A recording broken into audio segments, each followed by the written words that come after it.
Localité de la sous-préfecture de Kwadio-Blekro, département de Bokanda. Le village de Gimbo Bayasso, chef-lieu de la tribu Gimbo, composé de 15 villages, est enfin connecté au réseau national électrique. La cérémonie officielle de mise sous tension par le président du conseil régional d'Unzi. Un événement que n'ont pas voulu se faire compter les filles et fils du village, venus nombreux pour partager la joie avec les autorités régionales qui ont œuvré à l'arrivée de la lumière.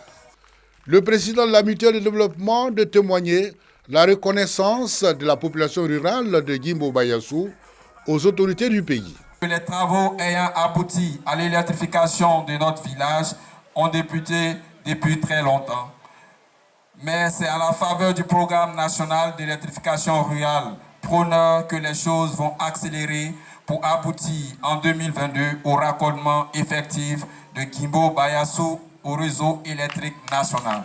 Quant au président du conseil régional d'Unzi, parrain de la célébration de la lumière, Nyesankofi Lataille, il exhorte les populations de Bokanda à soutenir la politique de développement du chef de l'État Alassane Ouattara pour profiter de plusieurs autres actions de développement. Nous avons raison, nous les Agba, de fêter la lumière. Parce que nous avons tous attendu cette lumière. Depuis l'indépendance jusqu'en 2018, sur 220 villages que compte la région d'Unzi, il n'y avait que 86 qui étaient électrifiés, ça fait un taux de 30%. Mais aujourd'hui, il ne reste que 2 villages. Oui, c'est ça Alassane Ouattara. La célébration a permis également la promotion de plusieurs danses du terroir. Ils sont venus des départements de Sakassou, Péoumi, Botro et Boaké pour répondre à l'appel de Jacques Kona Assaouré, directeur général du Trésor et de la comptabilité publique. En sa qualité d'élu et cadre de la région de Béké, il s'est fixé comme objectif d'engager les jeunes sur la voie de la réussite. Le président de la République, en dédiant 2023 à la jeunesse, cela doit amener cette jeunesse à une prise de conscience effective, doublée d'un sens élevé de la responsabilité. L'année de la jeunesse, quand on dit c'est votre année, quand on dit que l'avenir vous appartient, le pays repose sur vous, ça ne vous donne pas que des droits, mais je pense que ça vous donne plus d'obligations. L'obligation à la responsabilité. L'obligation à la réflexion sur votre avenir. 600 jeunes réunis ici à Boaké pour prendre part à ce forum d'échange. Ils avaient à leur côté de jeunes élus et cadres de leur région. Tous saluent la tenue de cette rencontre. Vous savez que le président, quand il dit le fait, il a décrété année de la jeunesse et nous pensons que les jeunes vont prendre toutes les places sous le leadership de Assaouré, notre aîné. Réunir les leaders pour échanger sur la politique d'insertion des jeunes, c'est ce que nous, les leaders de jeunesse de notre région, attendent. Nous sommes véritablement satisfaits de cette rencontre. Il a dit qu'il souhaiterait que nous puissions nous retrouver régulièrement afin de pouvoir toujours traiter les questions d'actualité des jeunes. Jacques Akona Assaouré a pris son bâton de pèlerin. Il est un modèle de réussite pour le Béké et il entend bien montrer la voie du succès à toute la jeunesse du centre du pays.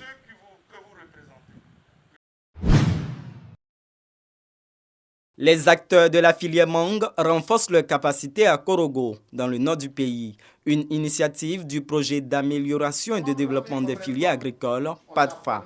La formation a été mise en œuvre par le cabinet Mont Oreb. Pendant 3 jours, plusieurs modules ont été enseignés aux participants. Les fondements d'une société coopérative, sa structuration et la responsabilité de ses membres. Au bout du fil, c'est de permettre à ces participants d'acquérir de nouvelles techniques de gestion de leur coopérative. Pour nous, c'est l'éveil de conscience pour tous ces acteurs, ces leaders, de comprendre qu'il y a des chemins, des solutions, des actions, des stratégies à emprunter qui devraient pouvoir leur permettre d'apporter une émergence à leur organisation.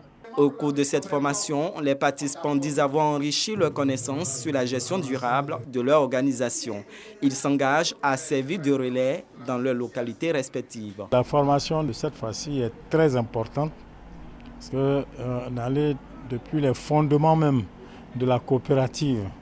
Ça nous manquait et tous les documents relatif à la coopérative nous manquait beaucoup. On a eu tous les rudiments presque des fondements qui constituent les coopératives. Il y a les valeurs à observer et des principes sur lesquels nous devons marcher. Cette formation vient à point nommé qui va faire de nos OPA des sociétés coopératives crédibles qui sont capables de nouer des partenariats commerciaux et développer plus les relations d'affaires, mais aussi fournir beaucoup de services auprès de leurs membres. Créé en 2009, le cabinet Moreb s'est engagé à accompagner le gouvernement dans sa lutte contre la pauvreté. Ses domaines de compétences, le maraîcher, le cacao, la mangue et la transformation de la noix de cajou. À ce jour, environ 1000 acteurs ont été formés. La production nationale du coton a chuté de plus de 50%, soit 334 000 tonnes de pètes de coton grêle au cours de la campagne 2022-2023. Une chute due à la pullulation des jacides dans le bassin cotonnier ivoirien. Une situation qui pousse de nombreux producteurs à abandonner la culture du coton. Pour sensibiliser et remobiliser les producteurs, le directeur général du Conseil du coton et de l'ANACAD, Intercoton, les responsables des producteurs et des sociétés cotonnières ont sillonné 50 localités. Une tournée pour présenter les solutions phytosanitaires et les pratiques culturelles trouvées par le CNRA afin de venir à bout de ces ravageurs et suceurs du cotonnier. On a trouvé des nouveaux produits. Ces produits sont différents des anciens produits et ils restent dans la feuille. Ils peuvent faire 10 jours, 14 jours dans la feuille. Cette année, les semences qu'on va vous remettre là, ce n'est pas la peine de praliner. Si on praline, on enlève le produit. Du coup, aux jeunes plants, les plants seront attaqués par le nouveau jacide. Des solutions qui rassurent les producteurs. Nous, en tant que premiers responsables, c'est de venir donner un message fort à mes producteurs, pour leur dire de revenir au coton. Même tous ceux qui n'ont pas fait coton aux campagnes passées, de revenir au coton. Même tous ceux qui ont fait le coton et puis les acides sont venus détruire, il n'y a qu'à augmenter leur surface. À Mankuno, à l'apothéose de cette tournée, les premiers responsables de la filière coton rappellent les efforts du gouvernement pour soulager les producteurs sinistrés. L'État a apporté de l'aide. Alors l'aide d'abord c'est 34 milliards et quelques. Et c'est 29 milliards qui est parti aux côtés des producteurs pour les aider à rembourser les crédits. Nous avons calculé, c'est un montant de 72 000 francs par hectare. Donc, si tu as pu finir de rembourser ton crédit, cet argent te revient.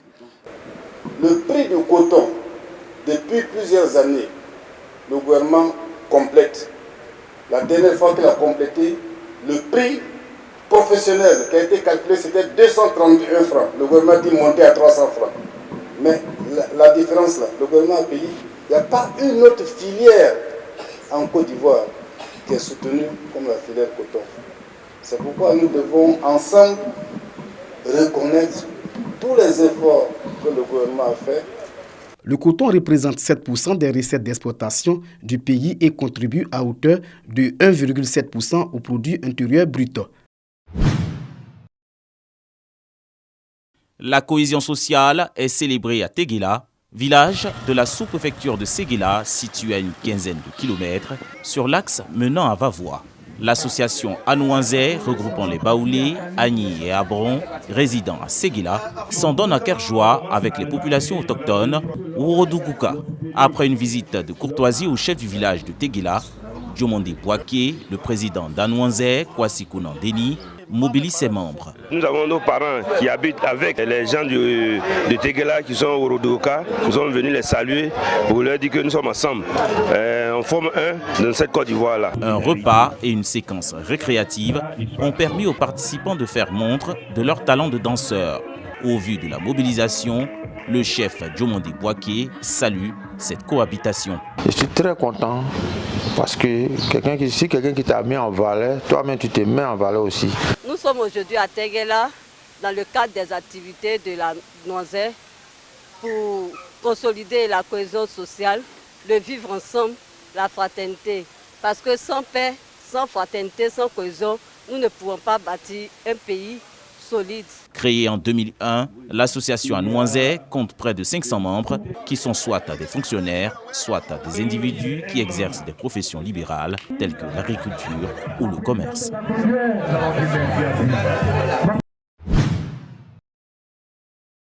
Le stade de Boundiali bondé des mondes. Cette équipe de production et humoristes de Bonjour de la RTI sont présents dans la capitale de la Bagoué. Ces humoristes, sur le podium, ont réussi à arracher le sourire au public. Le meilleur bonheur dans la vie, c'est quand tu dois 6 mois de loyer à ton propriétaire. Et puis un dimanche, toi et ton propriétaire, vous êtes dans la même église, c'est ton voisin. Et puis le pasteur dit à ton frère d'à côté, Jésus a tout payé. Le directeur général de la RTI, M. Fosseni Dambélé, dit merci à la population de la Bagoué. Grâce à vous, le coton a un poids dans la balance de l'économie de la Côte d'Ivoire. Le coton si léger, si impressionnant après, avec les chiffres. C'est vous, population de la Bagoué. Fille de la région, la marraine n'a pas manqué de traduire sa gratitude aux populations sorties nombreuses pour communier avec leurs humoristes préférés. Maria Toukone les a aussi exhortés à être des ambassadeurs de paix. On va ensemble dire Fota Mana à nos hôtes, à savoir la RTI. Ici à Boundiali, on ne force pas, on ne parle pas, on avance sans bruit. Les jeunes de Boundiali, nous devons rester concentrés sur notre objectif. L'objectif de Boundiali, c'est le développement. Bonjour pour la deuxième fois à Boundiali. Personne ne voulait se faire compter l'événement. Les populations de la Bagoué, elles, ont salué ce geste de la première magistrate de la commune de Boundiali, le professeur Maria Toukone. Nous félicitons Madame la ministre pour vraiment cet engagement pour sa population, parce que vraiment l'humour et tout ce qui va avec, c'est thérapeutique. Voilà, c'est des choses que nous en avons besoin. Merci à tous ces artistes qui sont venus. Vive la RTI, vive Bonjour encore et que 2024, nous soyons encore présents. Les populations de la Bagoué sont sûres et certaines de vivre chaque année cette ambiance angélique de l'émission Bonjour. Ceci à travers le slogan de la maire Maria Toukone et de ses administrés. Boundiali une fois, Boundiali toujours.